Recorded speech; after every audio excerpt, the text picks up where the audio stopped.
강좌의 세 번째 시간이자 이제 마지막 시간인 것 같습니다. 저는 전남대 철학연구교육센터의 이향준입니다. 앞선 두 번의 강의를 통해서 노사 기정진 선생의 외필하고 그리고 외필과 연관된 1878년부터 1941년까지의 외필 논쟁과 관련된 개요를 첫 번째 시간에 짤막하게 요약을 해드렸고, 두 번째 시간에는 제가 속해 있는 전남대 철학연구교육센터의 근대 혼합유학연구단 노사학파를 중심으로 조선 후기 성리학파 연구를 하고 있는데, 이 과정에서 지금까지 학계에 소개가 되지 않았던 노사학파의 직전 문인군 중에 소개할 만한 분들, 그래서 그 가운데 광주, 전남 광주 출신의 순천 박씨, 평양 박씨죠. 율수제 박예량 선생을 두 번째 시간에 소개해 드렸습니다. 이 시간에도 마찬가지로 박예량 선생에 뒤이어서 기정진 선생의 직전 문인군 가운데 그동안 저희들에게 소개되지 않았던 한 분을 소개시켜 드리려고 합니다. 그런데 이분은 경상남도의 합천 출신입니다. 시암 이직현이라고 불리는 분입니다. 근데 이분을 소개할 수 있게 된 계기가 제가 노사학파 연구를 하면서 직전 문인군에 속하면서 아직 학계에 소개되지 않은 사람들을 어떻게 학계에다 알리고 발굴할 수 있을까 라는 작업을 하면서 논문을 몇 번 썼는데, 그 와중에서 저희들이 논문을 쓰려면 논문을 쓸 만한 인물뿐만 아니라 텍스트가 있어야 되거든요. 그래서 지난 시간에 박예량 선생 같은 경우에는 해상일기라는, 그러니까 1874년부터 1876년까지 묘남 최익현 선생을 제주도 흑산도로 종용하면서 기록해둔 해상일기라는 저술이 있었고, 마찬가지로 시암 이직현 선생의 경우에도 호행일기라는 짤막한 저술이 있습니다. 호행이라는 말은 호남행이라는 이야기니까 호행일기는 호남 지역을 다녀온 내역을 기록한 일기다, 이렇게 받아들이시면 될 것 같습니다. 근데 그게 언제냐 그러면 1876년, 그러니까 기정진 선생은 79살, 그리고 그때 이직현 선생은 경남 합천의 27살의 젊은 유학자였습니다. 그래서 4월 4일에 1876년 4월 4일에 합천에서 길을 떠나거든요. 그래서 4월 12일에 전남 장성에 도착해서 기정진 선생을 뵈려고 이제 길을 떠납니다. 그래서 4월 12일에 전남 장성에 도착해서 처음으로 이직현 선생하고 기정진 선생이 얼굴을 마주합니다. 거기서 이제 사제연을 맺죠. 그리고 그 다음에 돌아간 다음에 이직현 선생은 이제 두 번 다시 기정진 선생을 뵙지를 못합니다. 왜냐하면 3년 뒤에 기정진 선생이 세상을 떠나셨거든요. 그래서인데 이 장면에서 중요한 것 중에 하나가 뭐냐 그러면, 이 여정을 호행일기라는 저술 속에다가 이직현 선생이 담아두셨는데, 근데 여기에 담긴 내용이 우리가 그동안 의식하지 못했던 근대 학술사에서 굉장히 보기 드문 장면에 속합니다.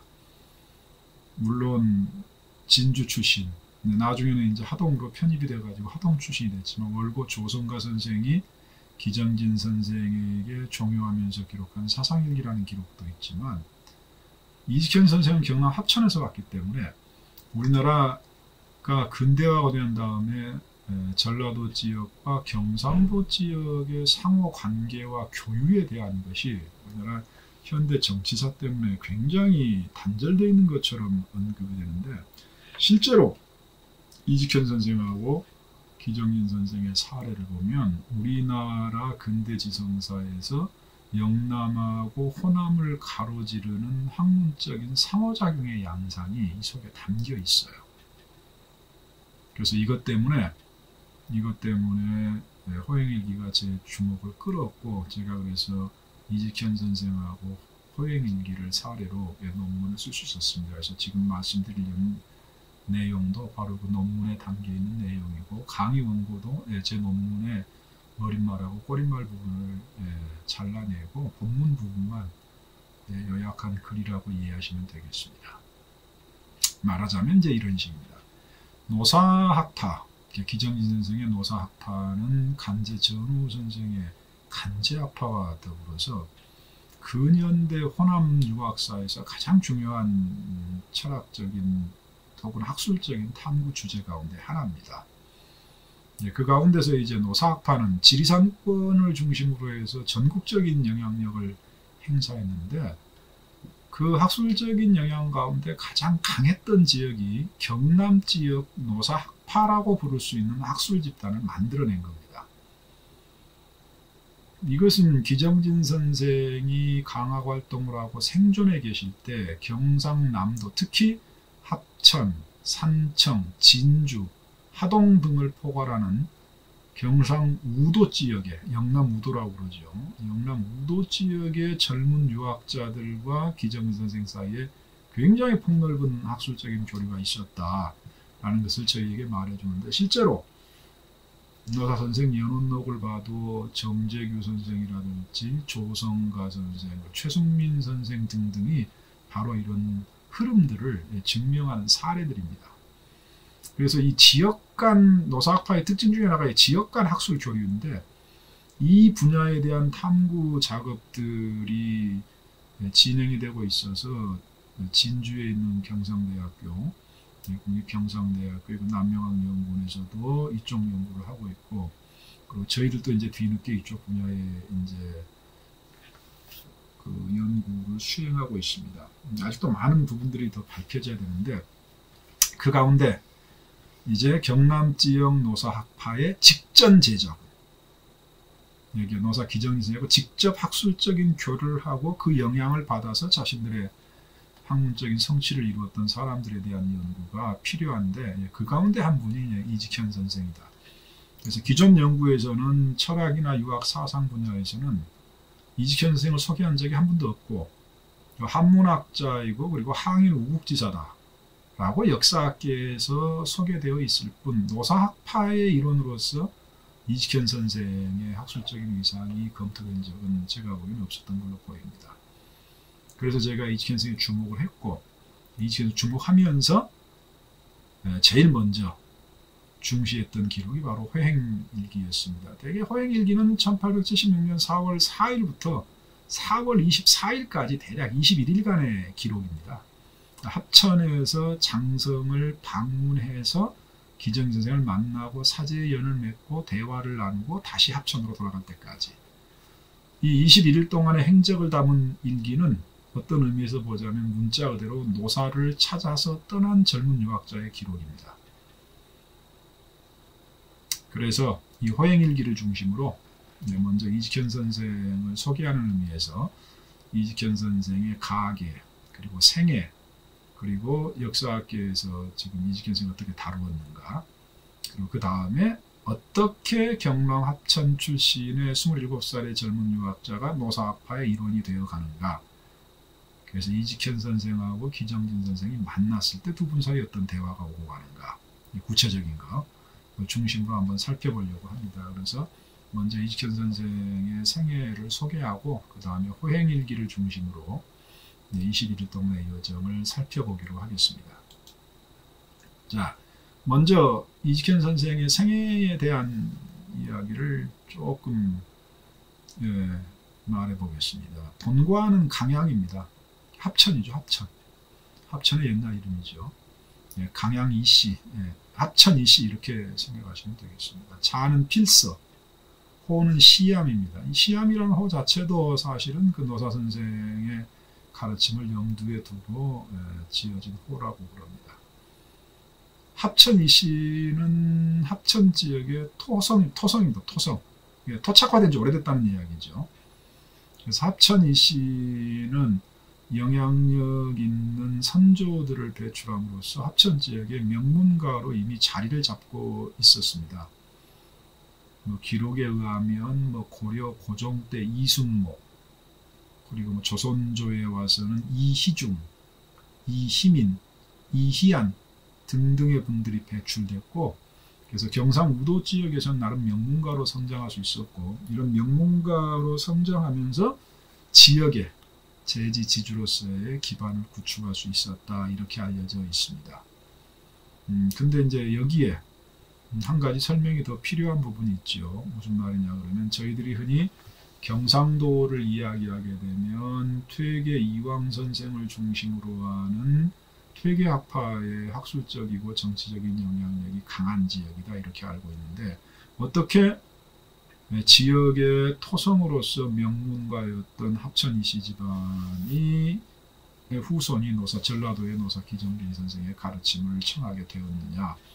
다시 말하자면 경상도 지역의 율곡학파, 이게 경상도 지역이 서인화되는 현상. 박예량 선생 때도 얘기했습니다만 17세기 중반부터 호남에서는 호남 지역이 이제 서인화되는 현상이 벌어지는데, 경상도도 마찬가지 현상을 겪습니다. 경상좌도, 낙동강을 중심으로 해서 이제 왼쪽에 있는 경상북도 지역은 퇴계학파의 영향력이 강했기 때문에 서인화, 좀 노골적으로 얘기하면 노론화 경향이죠. 서인 가운데서도.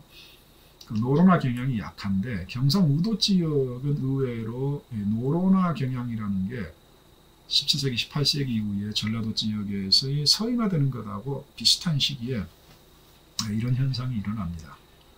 그래서 이미 18세기 부근이 되면 경상우도의 주요 집안들이 노론화되어 가면서 경상도 지역에서는 신생노론 혹은 신출노론이라고 부를 수 있는 가문들이 형성되고 있다라는 게 학계의 보고가 되고 있습니다. 예를 들자면 그게 이제 대부분 이제 송시열 선생의 제자가 됨으로써 이제 서인화되거나 노론화되는 경향을 보여주는데, 경상우도 상주 쪽에서는 창녕성씨, 인천 채씨, 인동 장씨, 진주권에서는 안동권씨, 이런 분들이, 이런 집안들이 나타나기 시작했고, 이런 집안들은 숙종 때 갑술 환국 이후에 이제 점점 확대됩니다.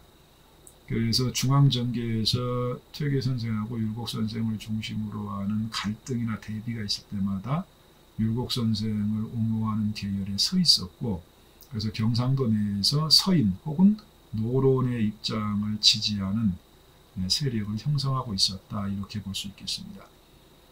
이제 시암 이직현 선생의 집안 합천 이씨의 경우에는 이미 5대조 이동교라는 분인데, 이직현 선생의 5대조가 이동교라는 분인데, 이분이 이미 이재와 윤봉구 선생의 문인입니다.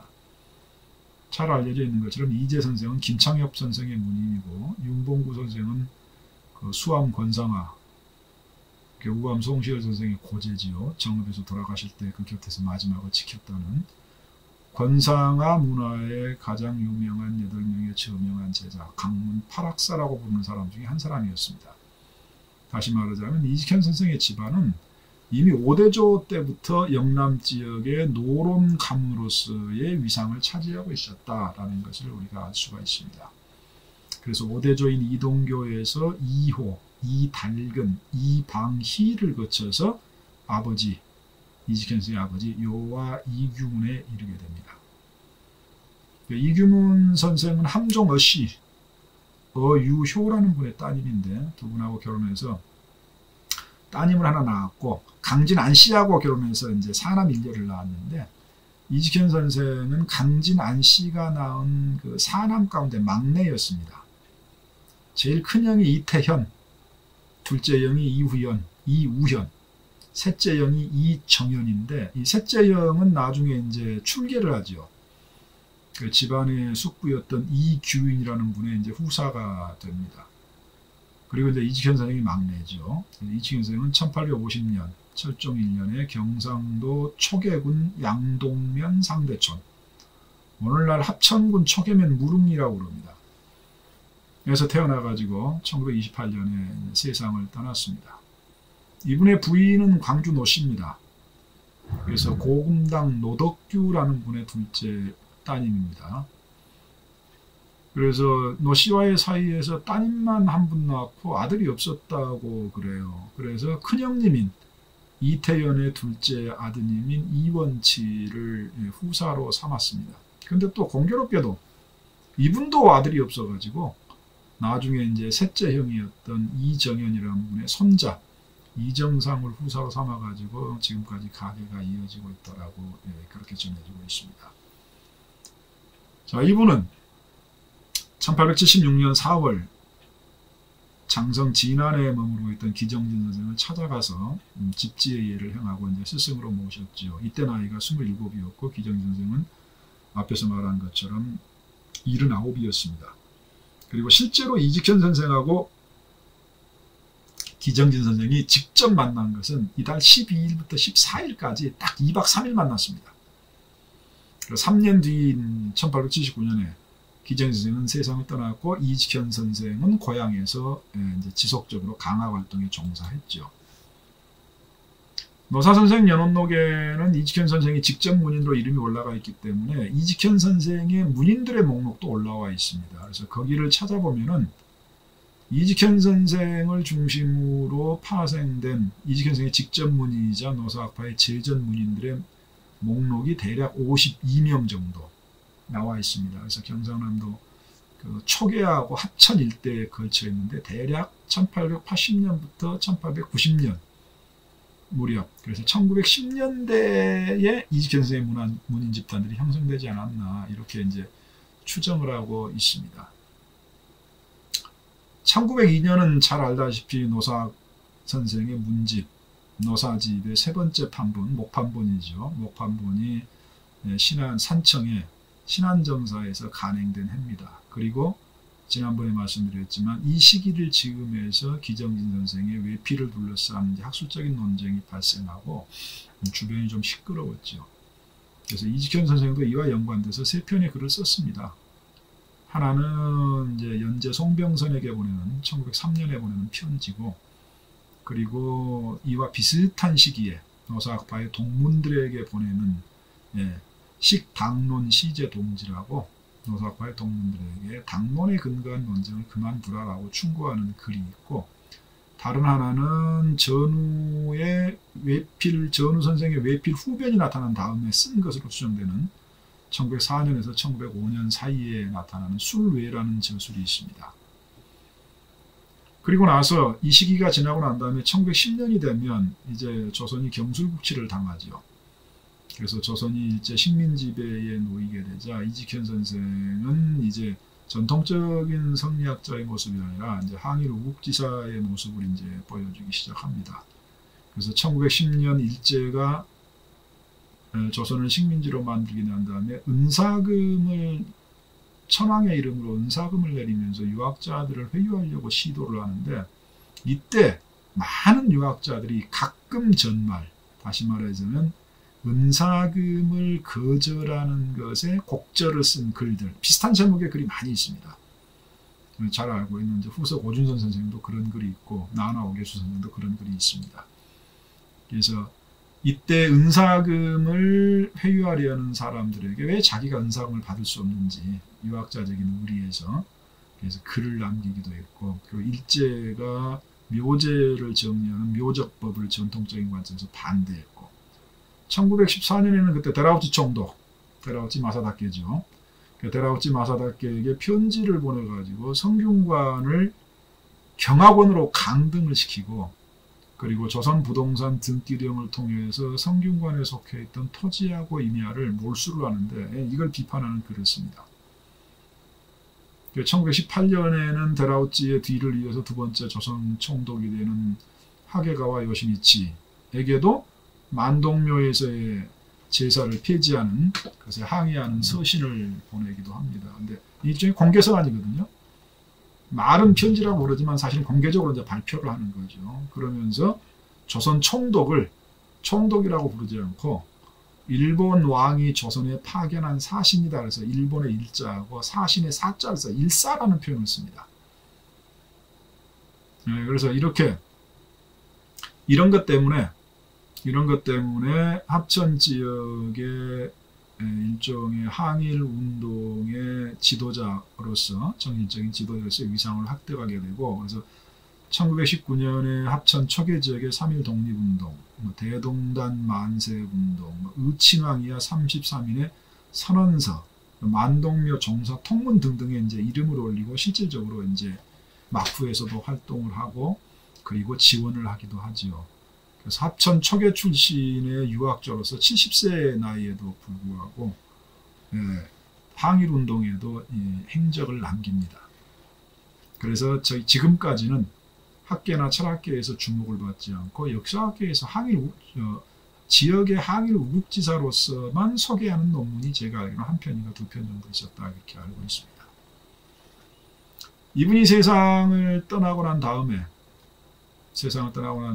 문집 간행소가 이분이 강화하던 일중정이라는 곳에 만들어지고 일중정 유해소에서 1932년에서 1933년에 걸쳐서 21권 11책으로 시암선생 문집이 이제 발간이 됩니다.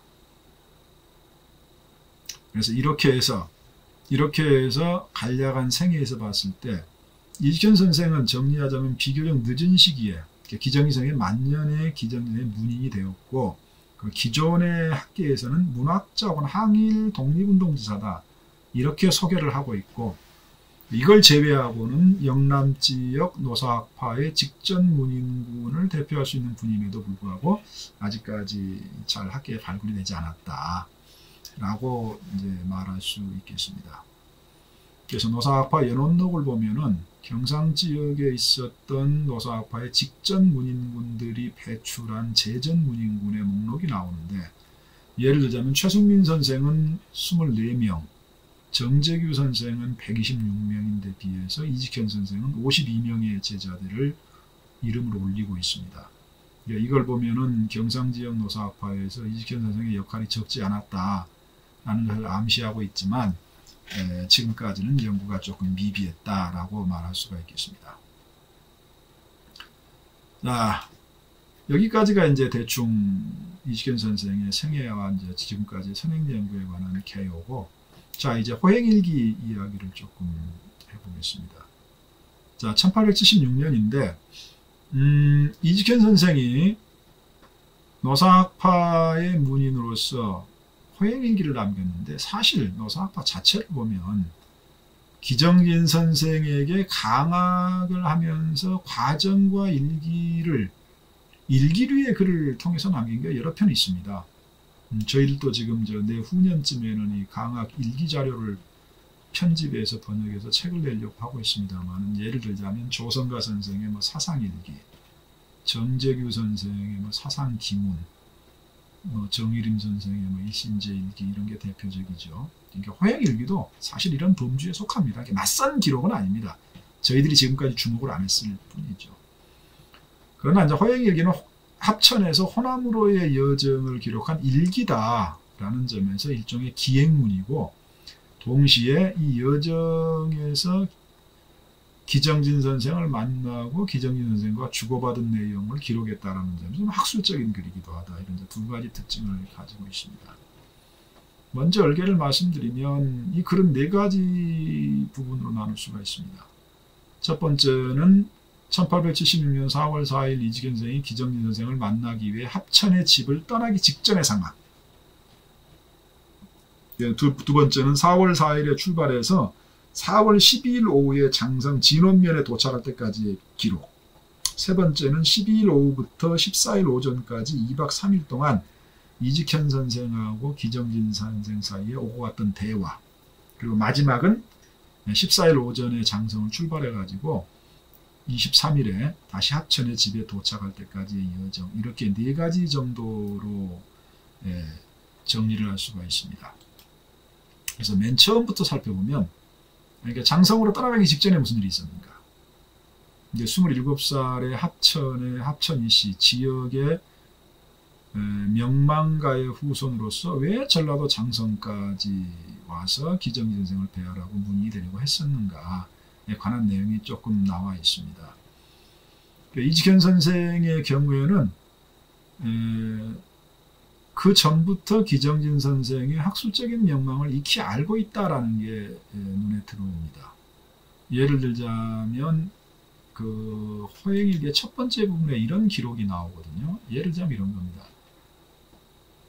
이렇게 기록을 하고 있어요. 노사 기선생은 사림이 분열된 이후에 태어나서 존화와 주리의 학문의 단서를 남겨진 경서에서 터득을 했다. 내가 그런 소식을 명망을 익히 들었기에 문화에 나아가서 귀의하려고 했지만, 제자가 되고 싶었지만 세상사에 시달리고 영남과 호남 사이에 지리적인 간격이 멀어서 뜻을 이루지 못했다. 그래서 나이가 좀 들고 내가 좀 공부를 하면 그 다음에 가려고 했는데 그래도 늦지 않을 것이다 이렇게 생각하고 있었는데 어느새 세월이 계산해 보니까 1876년이 됐는데 올해 기정진 선생의 나이가 79세다. 그 상황이 이런데 훗날을 더 기다리다가 혹시라도 선생이 세상을 떠나면 가르침을 받을 기회가 없지 않냐. 지금 가야겠다 라고 마음을 먹었다라는 이야기가 나옵니다. 그러니까 박학래 선생의 추정에 의하면 기정진 선생이 본격적으로 활동한 것이 대략 1842년부터니까 45살이 언저리거든요. 1798년생이니까 45살 언저리인데 이 때문에 1876년이 되면 1842년하고 1876년이 되면 벌써 시기상으로 봤을 때 34, 5년 이렇게 됩니다. 그러니까 이미 기정진 선생이 강학 활동에 종사한 지도 30여 년이 넘었고 만년에 접어들었고 이미 영남 지역에까지 기정진 선생의 학술적인 명성이 퍼지고 있었다라는 것을 알 수가 있죠. 그래서 진작부터 가고 싶었지만 이런저런 일로 못 가고 있었는데 벌써 기정진 선생의 나이가 이제 80이 가까운 79이 되고 자기는 27이 되었으니까 더 이상 머물 수가 없다라고 해서 출발을 결심하게 됐다라는 데까지가 기록이 되어 있습니다. 자, 조금 쉬었다가 다시 이어가도록 하겠습니다. 네, 이어서 얘기를 이어가도록 하겠습니다. 자, 이제 이직현 선생이 기정진 선생을 만나러 간 해가 1876년인데 이미 박일항 선생 얘기할 때 이 1876년이 가지고 있는 역사적인 의의가 이미 한번 언급이 된 적이 있습니다. 말씀드렸지만 1876년은 병자년입니다. 이 병자년에 조선과 일본 사이에 최초의 근대적인 불평등 계약, 불평등 조약이죠. 병자 수호조교가 맺어집니다. 그리고 사실 1876년에서 10년 앞으로 가면 1866년인데 그 1866년은 간지상으로는 병자지요. 그리고 뒤에가 이제 이임에게 병인년이죠. 이 병인년에서 저희들이 잘 알고 있는 게 그 강화도에 있는 외규장각이 털린 병인양요입니다. 1866년에 병인양요가 발생하고 10년 뒤인 1876년에 조일소 통상조교가 맺어집니다. 그러니까 이때 정통 성리학계에서는 그 척화론과 주리론과 척화론이 이미 위정척사론이죠. 이 위정척사론이 이미 굉장히 그 기치를 올리고 있었던 때였고 이 위정척사론의 대표자로서 두 분이 언급이 되는데 그분들이 누구냐고 화서 이양로 선생하고 노사 기정진 선생입니다. 그리고 이 위정척사론의 핵심에 놓여있는 단어가 두 개인데 하나는 존화, 중화를 높인다는 것하고 하나는 주리, 리를 중심으로 한다는 것. 바로 이런 학술적 경향 때문에 지난 시간에 박일항 선생을 얘기할 때도 말씀을 드렸습니다만 화서학파의 문인들은 기정진 선생의 성리학서를 접하고 난 다음에 위정척사론과 존화주리라는 관점에서 화서 이양로 선생하고 기정진 선생이 거의 대동소이하다라는 인식을 가지는 게 일반적인 상식이었습니다. 자, 이렇게 해서 이직현 선생도 당대의 시대적인 상황, 1876년이라는 상황, 기정진 선생의 학술적인 위상, 그리고 이 위정척사론적인 관점, 거기에다가 율곡학파라는 사상적, 학술적 동질성 때문에 전라도까지 가가지고 기정진 선생에게서 수학하기로 27살 때 이제 마음을 먹었다는 거죠. 근데 재밌는 말이 나옵니다. 무슨 말이 나오냐 그러면 기정진 선생이 가겠다고 마음을 먹었는데 예나 지금이나 마찬가지인 모양입니다. 과연 기정진 선생에게 내가 수학을 하러 가서 사제의 연을 맺고 학문을 배우는 게 좋은 결과를 가져올지 나쁜 결과를 가져올지 미래의 일이니까 알 수가 없죠. 이랬을 때 유학자들이 택하는 고전적인 방법이 있습니다. 예. 시초, 시꾀에게 물어보는 거죠. 예, 점을 칩니다. 그래서 이직현 선생도 점을 쳐요, 실제로. 점을 쳐가지고 이꾀가 복꾀로, 예, 본꾀가 이꾀고 복꾀가 직꾀가 복꾀인 꾀를 얻었다라고 합니다. 그렇게 해서 이 꾀를 가지고 고전적인 점법에 의해서 점을 치는데, 이 점을 쳤더니 결론이 뭐였냐? 이 꾀는 스승의 상징이고 복꾀는 선생에게 가르침을 청하는 젊은이의 상징이다. 이렇게 나와요. 결국 뭐냐 그러면 젊은 학자가 스승을 찾아서 떠나는 것이 이로울 것이다라는 결론에 도달합니다. 그렇게 해서 이직현 선생은 점의 최종적인 결과가 점괘가 길하다, 따라서 가도 되겠다라고 마음을 먹었다라고 본인의 기록에 남겨놨습니다. 재밌는 말이죠. 그래서 그 다음에 날짜를 칩니다. 날짜를 점치는데 그 날짜가 4월 4일로 결정이 되죠. 그래서 이렇게 날짜를 결정하고 난 다음에 제일 먼저 어머니하고 큰형에게 가서 결정을 아뢰입니다. 근데 사실은 이때 아까 말씀드린 셋째 형이 집안의 숙부에게 출계한 것을 빼놓고 삼형제가 집안에 남아 있었는데, 이직현 선생의 기록에 의하면 이 삼형제가 전부 다 기정진 선생에게 수학하고 싶었다라고 합니다. 그래서 실제로 노사선생 연원록을 보면 이직현 선생의 두 분 형은 노사선생을 뵌 적이 없어도, 이때 이직현 선생이 노사선생을 뵈러 갈 때 자신들이 노사선생에게 전달하는 글을 이직현 선생에게 맡깁니다. 그리고 나서 이직현 선생이 장성에 가서 노사선생을 뵙고 그 내용을 아뢰죠. 그러니까 노사선생이 거기에 대한 답장을 해줍니다. 그러면서 실제로 노사선생 연원록에는 이 삼형제가 전부 직전문인으로 올라가 있습니다. 근데 실제로 얼굴을 본 건 이직현 선생밖에 없고, 두 분은 큰형하고 둘째인 두 분은 얼굴을 본 적이 없죠. 그런데도 문인으로 자처를 하고 문인 집단에 포함이 되어 있습니다. 근데 큰형하고 이제 셋째 형, 이 셋째 형은 이런저런 사정으로 장성으로의 여양을 이제 포기를 하고 장성으로 가는 이직현 선생의 손에 스승의 예를 갖춘 편지를 이제 곁들여 보내지요. 큰형 같은 경우에는 나도 장성을 가고 싶은데 그때 당시 집안에 족보를 정리하고 있었나 봐요. 집안에 족보일 때문에 내가 갈 수가 없다. 우선 내가 편지로 집지하겠다는 뜻을 아뢰 테니까 이것을 가지고 가라 라고 부탁을 하죠. 그리고 동시에 자기가 평소에 가지고 있는 학술적인 의문을 적은 글을 따로 줍니다. 이걸 가져가죠. 근데 사실은 족보는 핑계를 댔는데, 사실은 이직현 선생의 집안이 그렇게 경제로 풍요하지 않았고, 큰형은 집안에서 부모님을 공양하는 일 때문에 아마 멀리 가기가 힘들었지 않았나, 이렇게 생각하고 있습니다. 셋째 형의 경우도 마찬가지입니다. 셋째 형이 이정현 선생 같은 경우에도 3상까지 이직현 선생을 배웅을 하거든요. 배웅을 하면서 마지막에 헤어지면서 그렇게 말을 합니다. 참 이번 여행을 같이 가야 되는데 내가 못 가는 게 한스럽다. 그런데 동생은 네가 가니까 내가 가는 거라고 무슨 차이가 있겠느냐. 나도 편지하고 기정진 선생의 질문하는 문목 한 통을 줄 테니까 이걸 가져다 전달을 해달라. 그렇게 해서 이직현 선생은 큰형하고 셋째 형이 보내는 편지, 큰형의 학술적 질문을 담은 의, 셋째 형의 학술적 질문은 문목, 이렇게 이제 4통의 글을 소지하고 한 사람이 이제 가는 겁니다.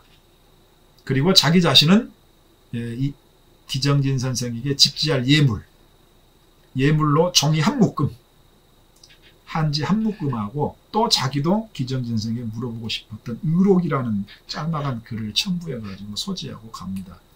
그래서 3통의 질의하는 글, 2통의 집지하는 편지, 그리고 예물로 쓰일 종이 한 묶음, 이걸 가지고 이제 길을 떠나는 거죠. 대개 경상도에 있는 사람들이 기정진 선생을 뵈러 올 때는 경로가 2가지입니다. 영남에서 이제 장성으로 오는 길이죠. 이건 대개 이직현 선생이 간 길은 어디냐 그러면 삼가, 산청, 함양, 운봉, 남원, 순창, 그리고 장성, 이렇게 되어 있습니다. 다시 말하자면 경호강을 따라서 나 있는 길을 따라서 저 단성면에 있는 강이죠. 경호강은 경호강을 따라 나 있는 길을 따라서 산천과 함양까지 간 다음에 지리산 북쪽으로 지리산을 북쪽으로 넘어가지고 남원까지 와서 그럼 이제 운봉하고 남원을 지나게 됩니다. 저희들이 정령시 넘으면 남원 나오는 것하고 똑같죠. 경상도 쪽에서. 그래서 남원까지 오면 남원에서는 이제 정해져 있습니다. 남원에서 순창에서 강 건너가지고 장성에 이르는 이런 길들은 대개 함양, 산청, 삼가에 사는 문인들이 이용하는 길이었습니다. 그렇지 않고 이제 조성가 선생 같은 경우에는 조성가 선생은 원래 집이 출신이 진주라고 알려져 있는데 나중에 이제 1904년인가 1906년에 하동으로 편입이 되거든요. 그래서 하동에서 출발하는 사람들은 어떻게 하냐면 섬진강변을 따라서 올라옵니다. 그러니까 조성가 선생의 사상일기에서도 화개장터에서 하룻밤을 묵고 그리고 섬진강을 쭉 따라오면 곡성이 나오잖아요. 곡성에서 하룻밤을 묵고 곡성에서 쭉 올라가 가지고 담양 그리고 담양에서 장성으로 이렇게 가는 루트를 이제 보여줍니다. 이직현 선생도 이제 삼가에서부터 장성까지 이어지는 루트를 보여주지요. 4월 4일에 셋째형하고 집을 떠나가지고 삼산의 웅곡동 매형인 이준익이라는 분이 있는 집에 도착해서 이틀을 머물고 그 다음에 삼산을 출발해서 권신보 그 다음에 7일 황매령을 넘고 그리고 철령의 우기주의 집에 도착을 합니다. 우기주는 아마 단양우시에 속하는 사람일 텐데 우기주 선생은 이미 이전에 기정진 선생의 제자였죠. 그런데 우기주 선생이 이제 이직현 선생의 방문을 받는데 이직현 선생이 뜻밖의 말을 해줍니다. 무슨 말이냐 그러면 1876년 1월에 기정진 선생의 이제 큰아들 김한현이라는 분이 큰아들이 기정진 선생보다 앞서서 세상을 떠납니다. 그래서 기정진이 상중이었죠. 거기다가 이제 기정진 선생은 이제 고령으로 중풍에다가 이제 시력도 좋지 않은 이제 풍연증으로 고생을 하던 시절이었습니다. 그러니까 우기주 선생은 이 사정을 알고 있으니까 이직현 선생한테 가지 말라고 그럽니다. 가봤자 안 받아줄 것이다. 그래서 장성을 가더라도 맏아들의 상을 당해가지고 바깥에서 사람들이 찾아오는 걸 받아주지 않는다. 그만두는 게 좋겠다. 그런데 이직현 선생은 이미 점을 쳐서 결과를 얻었기 때문에 가겠다라는 결심을 굽히지를 않죠. 그래서 이직현 선생은 계속 길을 떠나서 4월 8일에 운봉에 안치를 넘었고 여러분 남원 운봉에 가면 여러분들 잘 알고 있는 그 태조 이성계의 황선 대첩비 아기발도를 물리쳤다는 고려 말에 황선 대첩비를 둘러봤고 그 다음에 9일날 남원에 도착했고 10일에 적성강을 드디어 이제 건넙니다. 그리고 4월 11일에 순창을 거쳐 담양에서 1박을 하고 12일에 드디어 장성 진원에 도착을 합니다. 기정진 선생은 1862년부터 장성 하사리에서 살다가 1872년에 장성 고진원, 현재 진원면이죠. 네, 진원면의 창리로 거처를 옮겨서 지내고 있었기 때문에 이 장성 진원에 이제 도착을 하게 됩니다. 자, 이게 이제 장성에 도착할 때까지의 예정입니다. 자, 이제 장성에 도착해서 이제 무슨 일이 벌어졌느냐. 12일 오후에 이직현 선생은 12일에 장성 진안면에 도착을 해가지고 14일 오전까지 이 고진원 창리, 진원면 창리에서 머물렀습니다. 그래서 이분들 사이에 이제 어떤 대화가 오고 갔느냐 이걸 이제 살펴볼 수가 있죠. 12일 오후에 이직현 선생은 장성에 도착해서 기정진 선생하고 이제 처음 인사를 나눕니다.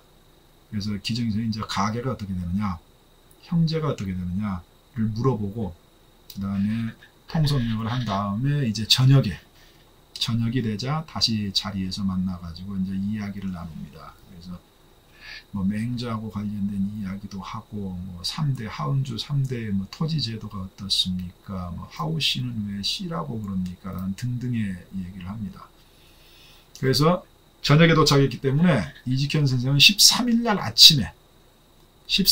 아침에 정식으로 기정진 선생에게 집지를 하려고 그러죠. 집지를 하려고 그러는데 13일 아침이 되니까 기정진 선생에게 이제 집지를 하겠다라고 주위 사람한테 말을 하고 문 앞에서 대기를 합니다. 문 앞에서 대기를 하는데 기정진 선생이 만류를 하지요.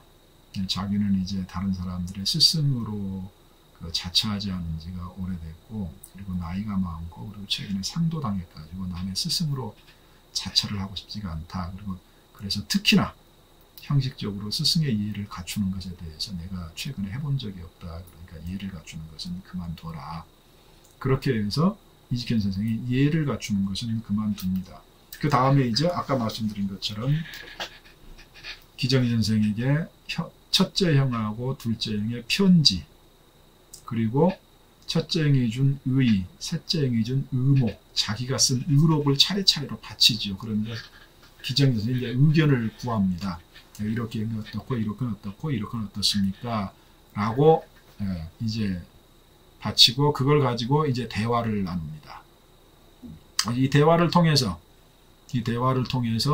어떤 내용이 오고 갔는가 라는 것을 이제 몇 가지 이제 말을 해줍니다. 그래서 대개 기정진 선생은 이때 이제 굉장히 독특한 말이 나와요. 이직현 선생하고 이야기를 하면서 그 두 형의 편지하고 그 질문하는 내용들, 학술적인 질문을 담은 내용들을 보면서 이때 기정진 선생이 이런 말을 합니다. 내가 이걸 보니까 영남에서 독서 종자가 사라지지 않았다는 것을 알겠다. 근데 이 독서 종자라는 말이 나오는데, 책을 읽는 종자라는 말이 나오는데, 이 표현이 18세기부터 시작해가지고 20세기 초기까지 유학자들 사이에서 굉장히 많이 쓰이는 일반적인 단어입니다. 계남 최숙민 선생이 기정진 선생을 찾아왔을 때, 이것도 기록으로 남겼거든요. 그런데 계남 최숙민 선생이 기정진 선생을 찾아와가지고 가르침을 받고 마지막에 떠나려고 할 때 기정진 선생이 최숙민 선생에게 마지막으로 당부하는 내용도 뭐라고 되어 있느냐 그러면, 자 이제 자네가 집으로 경상도로 돌아가는데 나는 전라도에 있으니 다시 만날지 어쩔지를 모르겠다. 그래서 내가 마지막으로 해주고 싶은 말이 있다. 그 말이 뭐냐 그러니까 일선 독사 종자, 한 줄기 가느다란 선으로 이어지고 있는 독서 종자의 맥이 돌아가거든 끊어지지 않게 하라. 그러면서 재밌는 말을 씁니다. 끊어진 항구에 배가 출항하도록 만들어달라. 다시 말하자면 벌써 이 시기에 기정진 선생과 같은 유학자들의 눈에는 유학이, 조선을 지탱해왔던 유학의 인연이 역사적인 변천 과정 속에서 점점 쇠퇴하고 있다는 것을 위기의식으로 이미 느끼고 있었다는 것을 알 수가 있습니다. 역사적으로는 못 느꼈겠지만 이미 사회 분위기가 그렇게 흐르고 있다는 것을. 그래서 기정진 선생이 시암 이직현 선생을 만났을 때도, 그리고 그 큰형하고 셋째 형의 편지를 받았을 때도 영남 지역에서 독서 종자, 여기서 말하는 독서라고 할 때 책이라는 것이 일반적인 책이 아니라는 걸 알 수가 있죠. 무슨 말이냐 그러면 유학의 가르침, 특히 성리학적 가르침을 담은 책이라는 것을 바로 알 수가 있습니다. 그래서 이 성리학적 가르침을 추구하는 젊은 유학자들을 가리키는 표현이 독서 종자인데, 벌써 그때 당시에도 독서 종자가 줄어들고 있다라는 의식을 이 사람들이 가지고 있다라는 걸 우리가 알 수가 있죠. 그래서 자네가 나이같이 이렇게 와서 인사를 하고 집지를 하고 두 형이 집지하겠다라는 내용의 편지를 받고 나서 영남 지역에서도 독서 종자가 사라지지 않다는 것을 내가 알 수 있겠다라고 하면서 그 질문에 일일이 대답을 해줍니다. 대답을 해주는데, 그건 이제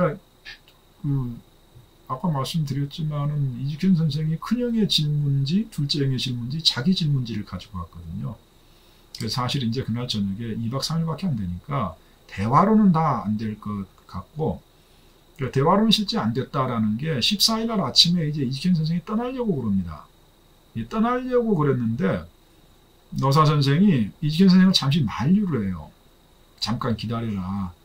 그러면서 큰형하고 둘째 형이 질문한 것에 대한 답을 쓴, 의와 문목에 답을 쓴 별지를 따로 줍니다. 그래서 내가 말로는 자네에게 했지만 차마 말로 못한 것은 여기 써놨으니까 가지고 가세. 그래놓고 다시 만류를 해요. 그래놓고 뭐라고 그러냐면 내가 별지에 쓴 걸로는 내가 하고 싶은 말을 다 못했다. 내가 몇 글자 더 써줄 테니까 조금 있어 보소. 그러더니 다시 방으로 들어가서 편지를 다시 써줍니다. 그리고 그 글에서 사람들이 하면서 그 마지막에 써준 글에 내용이 뭐냐 그러면 천하에는 하나의 옳음과 그름이 있을 뿐이다.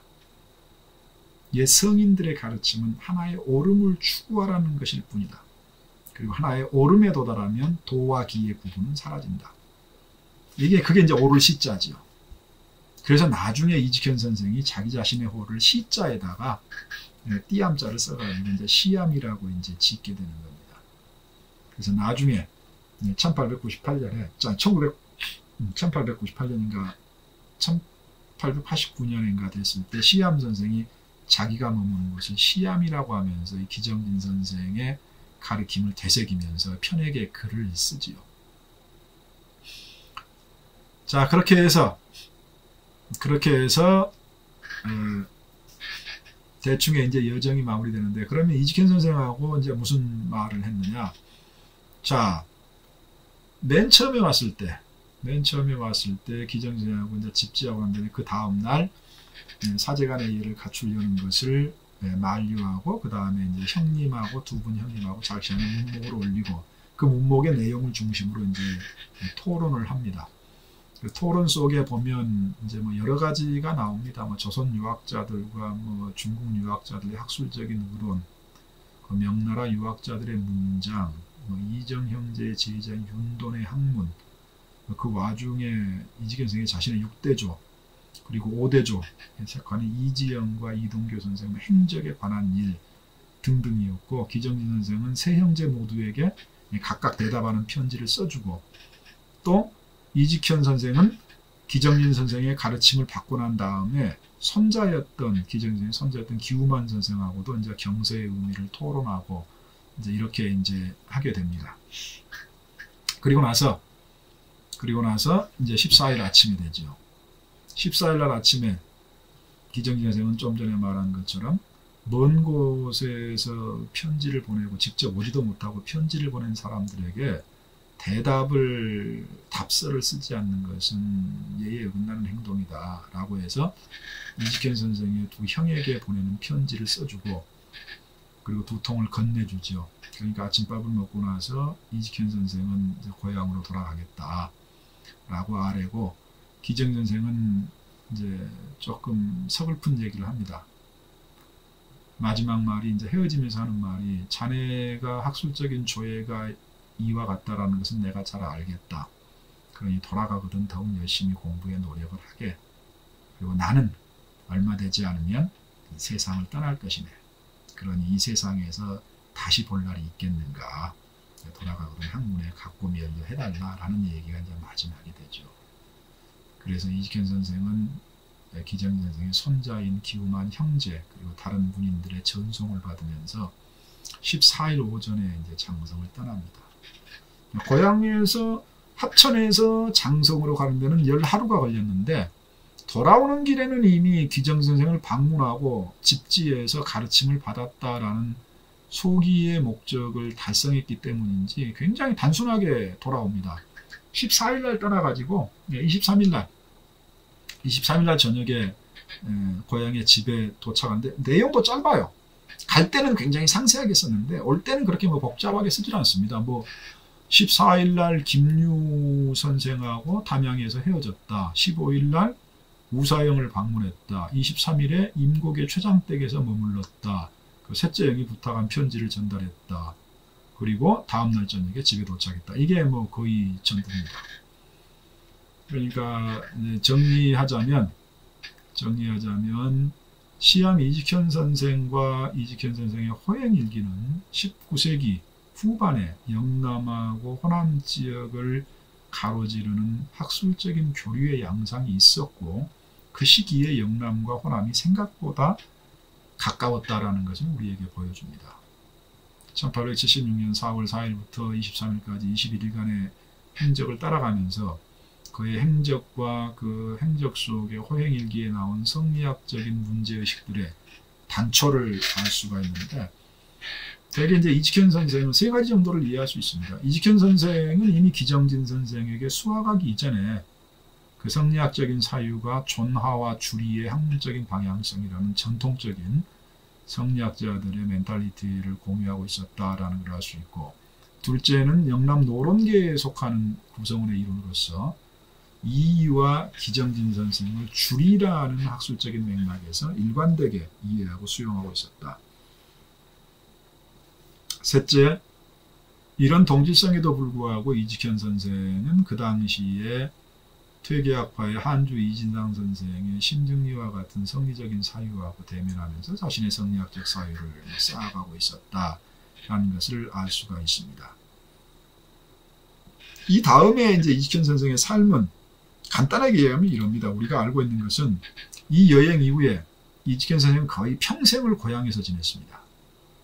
그리고 자신의 신념하고 학문을 대략 나타난 것으로만 하자면 52명의 제자들에게 전파했고, 일제 은사금을 거절했고, 총독을 외국의 사신이라고 불렀고, 일제가 조선의 전통을 훼손하는 것을 격렬하게 반대했습니다. 일제 식민지 시기에 철저하고 완고한 성리학자이자 한일 우국지사로서 살아갔다라는 이야기입니다. 그래서 오늘날 우리들은 기정진 선생과 이직현 선생의 만남과 그 만남에 있었던 이야기, 그리고 그 다음에 이어지는 이직현 선생의 삶의 모습들을 통해서 자신들의 19세기 말에서 20세기 초에 자신들의 학문이 위학, 사람 인변에 하위자가 들어가는 거짓 학문이 되지 않기 위해서 학문과 절이가 병행되어야 된다는 신념을 가지고 그것을 실천하는 데 평생을 바쳤던 유학자의 모습을 발견하게 됩니다. 물론 이 이직현 선생에 대한 더 깊은 연구는 앞으로 더 많이 하면 더 섬세한 내용들이 밝혀질 수 있을 것입니다만, 우리는 이직현 선생에 대한 짤막한 고찰을 통해서 영남의 젊은 유학자가 호남의 노사 기정진 선생의 가르침을 받고 노사학파의 일원이 되는 과정의 양상을 통해서 19세기 후반 영남과 호남이 그리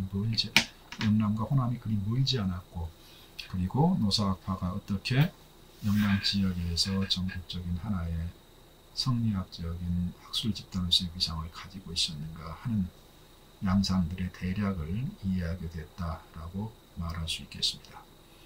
자, 오늘은 간단하게 지난 시간에 이어서 광주의 박예란 선생하고 그리고 경남 합천의 이직현 선생을 소개하는 것으로 해서 제가 올해 맡은 전문 강좌의 세 꼭지를 모두 마치겠습니다. 다음 기회가 되면 또 제가 연구한 내용이나 더 나은 내용을 가지고 아마 더 깊은 내용을 말씀드릴 수 있지 않을까 합니다.